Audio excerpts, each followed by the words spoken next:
Assalamualaikum warahmatullahi wabarakatuh, and a very good day. My name is Muhammad Amirul Rosman as a moderator for you today. With me, I have four panelists, the great panelists, which is Miss Akilah, Miss Nadira, Miss Shaida, and Miss Farah. Together with me, we'll discuss about a financial journey budgeting before the community. So, a question to Miss Akilah. Can you tell me a little bit about the prospect background? Thank you, Mr. Amirul. Before we go more deeper into the prospects background, let's first understand the income classifications in Malaysia. Here, we have three groups, B40, M40, and T20. B40 represents the bottom of 40% of earners, M40 the middles of 40%, and T20 the top 20% of household income. For example, B40 includes household earning less than 500 to 1,050 ringgit, M40 range from 500 to 1,051 ringgit to 11,890 ringgit, and T20 comprises high-income households earning 11,820 or more. The government provides incentives to support these groups, aligning with the Minister of Economy, Rafizi Ramli, to focus on household disposable income. Now, going back to our prospect, Iskandar Fitri, 26 years old, also known as Pro East, falls under the B40 class, earning around 250,000 salaries per month. As a graduate with 3 years in the industry, he pursues aerospace studies at a public university in Malaysia. Bro East, the second of four siblings, lives with his parents, commuting 2 hours daily to work. Despite earning modestly, he contributes to family expenses, covering bills and supporting his younger siblings' education. As the eldest unmarried son, he plays a crucial role in the household, even securing a personal takaful plan and medical card for financial protection. Other than that, to boost income, he provides Grab car services on weekends, showcasing resourcefulness in managing family finances. Why we choose him? Because he closely relates to those entering the workforce like us, understanding the challenges of finding well-paying jobs with a positive work environment. Recognizing the tough job market and high competition among graduates, starting a life with B40 incomes isn't easy. Employers might not offer higher salaries to those with limited experience. Ultimately, what constitutes a comfortable life varies for each person, influenced by factors like residence and workplace location. As the Malay proverb goes, cut your coat according to your clothes. That's all from me. I'll hand it back to the moderator. Thank you. In summary, we explore Malaysians' income classifications, B40 and 40 and T20, aligning them with government initiative linked with Minister Rafizi Ramli, focus on household disposable income. Shifting focus to Iskandar Fitri, a 26 years old in a B40 class, we delve into the challenges faced by new entrants in the workforce. Iskandar stories, is which is a modest income and academic pursuits, aim to resonate the experience in those navigating the competitive job market. And as we conclude, we recognize diverse factors shaping perspective of a comfortable life, echoing the Malay proverb, cut your coats according to your clothes. Thank you, Ms. Akilah, for the detailed background of Mr. Iskandar's background. And moving on to our next panelist, which is Ms. Nadira. Okay, Ms. Nadira, can you elaborate a little bit about his more current financial situation? So thank you to Mr. Amirul as the moderator for today. So I will answer the question about the current financial situation of Mr. Iskandar. As we know, Mr. Iskandar worked as an aviation technician whose basic salary is around 2,500. Apart from relying on the basic salary, he also does work as a part-timer by doing the Grab car that earns around 4,000 per month. So we can see that his monthly income totals up to 6,500. Besides that, Mr. Iskandar also has basic expenses such as utilities, telephone bills, car fuel, toll, car takaful, road tax, medical card, some money to his parents, and miscellaneous expenses. All of these expenses cost him around 2,900. And after some rough calculation, we can see that Mr. Iskandar still has half of his income at the end of the month.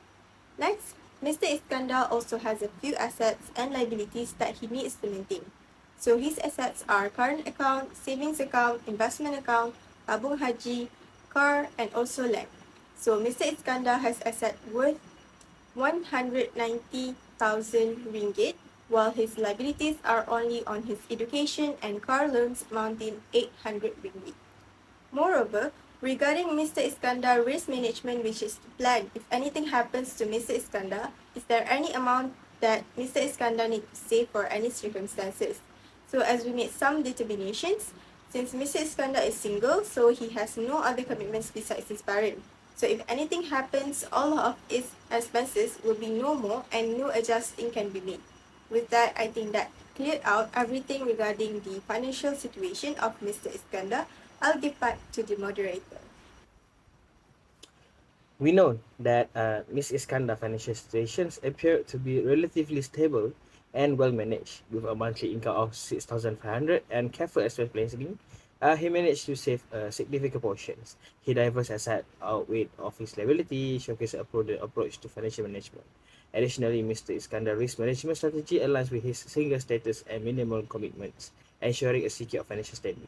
Overall, it seems that Mr. Iskandar is put sound financial path, right? So, next question is, what are the potential solutions or financial strategies that can be recommended to optimize this solution? Okay, Ms. Nadira? Well, thank you again, Mr. Moderator. For the solution and suggestion, I think we have jumped into conclusion that our client, Mr. Iskandar, has a good understanding in his financial control.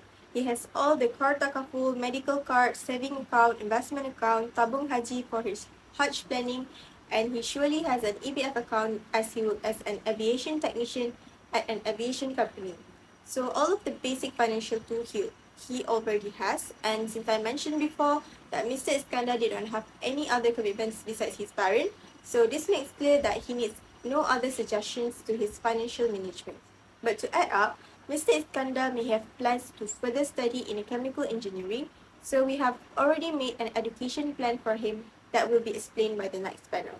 So I think that is all from me. Back to the moderator. Thank you. Okay, Ms. Shaida, we have touched upon Mr. Iskandar's present circumstances.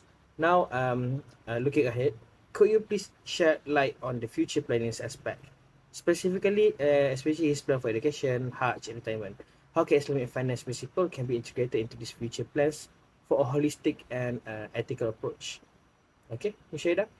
Okay, thank you to Mr. Amirul, our moderator for today. So there are actually three things that we can consider on Iskandar future planning, which are education planning, Hajj planning, and retirement planning. Future planning is important for individual as it enables goal setting, financial stability, and career development. By setting clear objectives and timelines, individuals can navigate their personal and professional life more effectively. Planning also involves managing finance wisely, ensuring long-term security, and making informed decisions about education, home ownership, and also retirement. It fosters personal growth by encouraging continuous learning and skill development. Additionally, future planning support a healthy work-life balance, family planning, and consideration for overall well-being. Ultimately, it empowers individuals to navigate life uncertainties, adapt to changes, and work toward a fulfilling and impactful future. As for education planning, Iskandar plans to further his study in bachelor's degree when he turns 30 years old, which is another 4 years from now. So basically, Iskandar plans to further his study in Bachelor of Chemical Engineering at local university.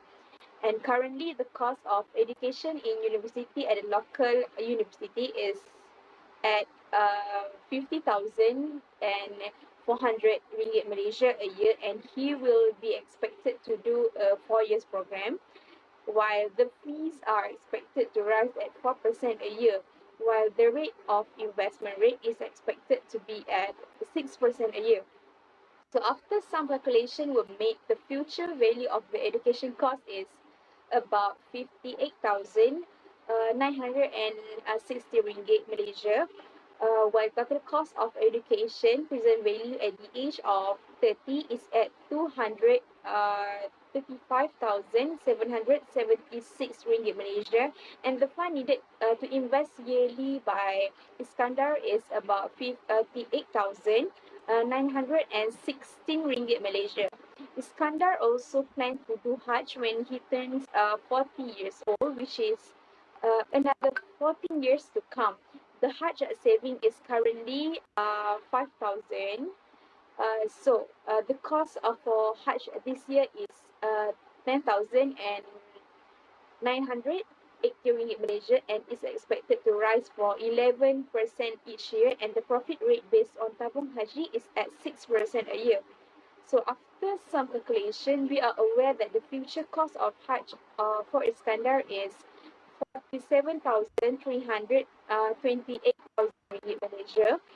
Well, this means that Iskandar needs the yearly fund amount 68,680 ringgit Malaysia. And lastly is retirement planning. So after some calculation were made, the future value of annual expenses for Iskandar when he turns 60 years old is about 5,324 ringgit Malaysia. The surplus retirement fund for Iskandar is negative 2,253 464 ringgit Malaysia. A negative surplus in a retirement funds indicate that the fund's assets are insufficient to cover the anticipated retirement expenses. So individuals with a negative surplus like Iskandar may have a limited flexibility in terms of lifestyle choices and activities during his retirement. So he may need to curtail spending or make significant lifestyle adjustment to align with the available financial resources. Now I would like to pass the discussion back to our moderator, Mr. Amirul, who will guide us through the next segment of our forum.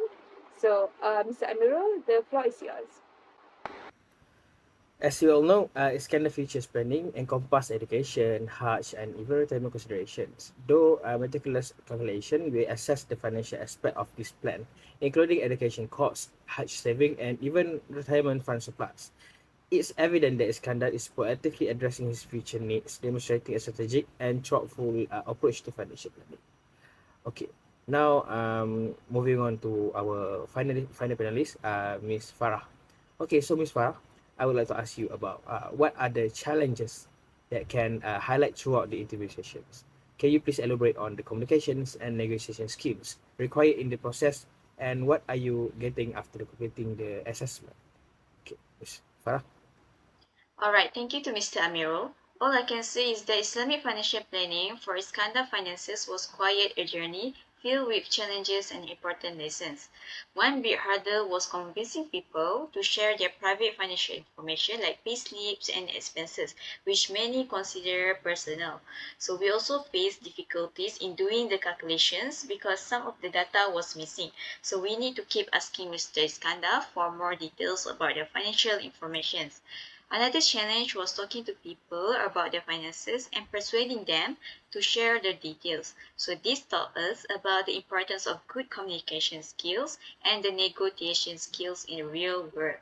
Despite the obstacles, the process of doing financial planning for Mr. Iskandar showed us the significance of Islamic financial planning. It is not just about the money, it's about preparing for the future while following the ethical principles. So in the end, this process of doing financial planning for Mr. Iskandar wasn't just about completing a task. It taught us about how to apply what we learned, work together effectively, and understand the importance of financial planning for a secure future.